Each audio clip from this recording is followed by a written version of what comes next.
So I've got my screen resolution set to 720p so you can see these keyframes and numbers a little bit easier. So what I have here is the head, and it has the rotation showing. I do that with the R key. So if I press R, it will hide and reveal just the rotation. If I want to see all of them, I can just expand like this. It can be easier to select keyframes sometimes this way. So I'm going to rotate the head with this value here. You can see it's at 5 right now. You can see everything is rotating with it. And you might think, well, that's all on one layer, but it is not. The head is just that one layer. So how did I do that? Well, I'm going to select all my layers and put it back to no parents. So right here you can see parent and link. So let me set the parenting here. So I'm going to click just in this area over here to deselect my layers, and I'm going to make the eyes connect to the head. You can do it with the pick whip and just drag that pick whip to the head layer, and now the eyes will move with its parent, the head. So by rotating the head, you can see that the eyes are now moving with it. Now they will still blink. So even in this position, they'll do their regular blinking. So let's get this head rotating so that we can see what's going to happen. Let me put this back at 0, and I'm going to decide what I'm going to parent to it first, and then I'll keyframe it.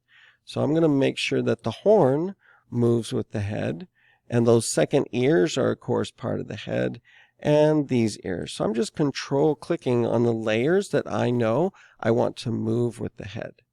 And I can pick whip to any one of those, or it can be a lot easier. Just use this drop down menu. Find head, and then you know that they're parented together. So here we go, the head is rotating. Now the star could also be parented to the head, but what if I want to animate the horn and have it come out of his head?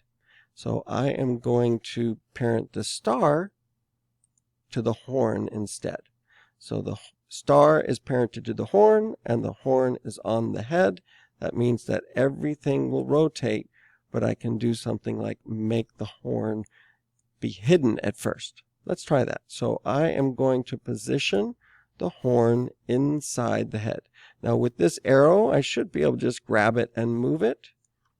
I am going to press P on my keyboard so you can see that position change as I move it down.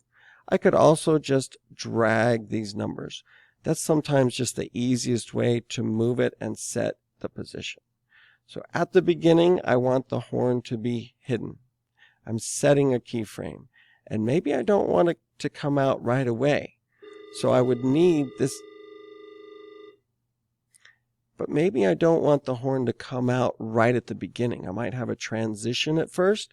So a couple of things I could do. I could force a keyframe right here that will be identical to where it is now, or I can move this keyframe to the 2-second mark. So it'll stay in that one position, and then over a little bit of time, I will change the position so that it is sticking out of the head. So I could do this. Oh, the horn is bigger than we thought. So I can move that. And now it's going to be in this position at this time. Let's see what that does. The horn is going to come out. But if I start at 0, it's just going to stay still until it hits that keyframe, and then it's going to emerge from the creature's head.